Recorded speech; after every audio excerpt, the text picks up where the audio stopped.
അച്ഛൻ പറയും എടാ നീ വീടുണ്ടായിക്കോ, വീട് നിന്റെയാന്ന് പറയും. അല്ലെങ്കിൽ അമ്മ പറയും ആ ഓക്കെ അച്ഛൻ ഞാൻ വീടുണ്ടാക്കാന്ന് പറയും. ആ എന്റെ ആണെന്ന് അപ്പ ആ മുദ്രപ്പേപ്പറിലൊന്ന് എഴുതിയേക്ക് എന്ന് പറയാതെയാണ് നമ്മൾ ഈ തുടങ്ങുന്നത്. നിന്റെ ക്യാഷ് ഇപ്പം നിന്റെ പോക്കറ്റിൽ, അല്ലെങ്കിൽ എന്റെ ക്യാഷ് എന്റെ പോക്കറ്റിലാ ഉള്ളെ.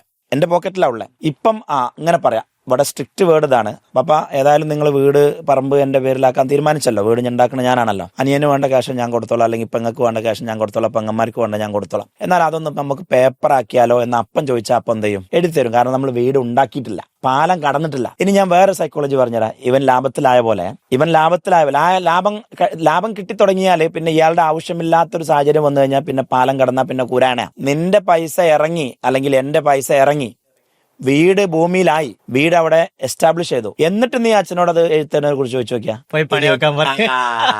നേരത്തെ പറഞ്ഞ അമ്മ അല്ലെങ്കിൽ അച്ഛൻ നിന്റേതാണ് വീട് എന്ന് പറഞ്ഞ ആള് തന്നെ മാറ്റി പറയും. കാരണം ഓൾറെഡി നിന്റെ പൈസ അവിടെ ഇറങ്ങിക്കഴിഞ്ഞു, ഓൾറെഡി നിന്റെ ഇൻവെസ്റ്റ്മെന്റ് കമ്പനിയിൽ ഇറങ്ങിക്കഴിഞ്ഞു. അപ്പൊ എപ്പോഴും എഗ്രിമെന്റ് എപ്പോഴാണ് വെക്കണ്ടേ? ഫ്രണ്ട്സ് ആണെങ്കിലും വേണ്ടില്ല, അച്ഛനാണെങ്കിലും വേണ്ടില്ല, അനിയനാണെങ്കിലും വേണ്ടില്ല, ആ വിഷയം നടക്കുന്നതിന്റെ മുമ്പ് എന്ത് വേണം? എഗ്രിമെന്റ് എഴുതണം. കാരണം വിഷയം നടന്നു കഴിഞ്ഞാൽ പിന്നെ ബോൾ അവരുടെ കോട്ടില്ല, വിഷയം നടന്നിട്ടില്ലെങ്കിൽ ബോൾ നമ്മളെ കോട്ടില്ല. എപ്പോഴും പ്രശ്നങ്ങൾ വരിക വിഷയം നടന്നതിന് ശേഷം. മനുഷ്യന് ആ ഒരു ആവശ്യക്കാരനാവുമ്പോൾ അവനൊരു സ്വഭാവവും, ആവശ്യക്കാരനല്ലാത്തപ്പോൾ അവന് മറ്റൊരു സ്വഭാവം. അപ്പൊ എഗ്രിമെന്റ്സ് ഒക്കെ ആവശ്യക്കാരനായിരിക്കുന്ന കാലത്ത് എഴുതണം. അത് ന്യായമായി എഴുതണം. എന്താണോ ന്യായം, എന്താണോ കാര്യങ്ങൾ, അത് ആദ്യമേ എഴുതി വെക്കുക. അതല്ലെങ്കിൽ അടിച്ചു പിരിയും.